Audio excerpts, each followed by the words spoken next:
welcome back to Video Wizard. Today I'm going to show you how to stop snapping on Premiere Pro, or how to turn snap off in Premiere Pro, okay?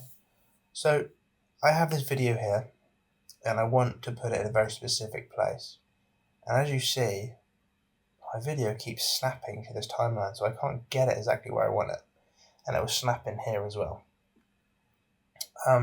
So to prevent that problem, it is very simple.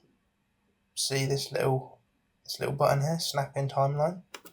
Literally just turn that off,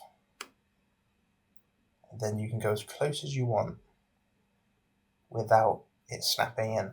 And then if you want to put it back on, just press it again and it snaps right back in. That's simple, guys. Thank you very much for watching. Have a great rest of your day.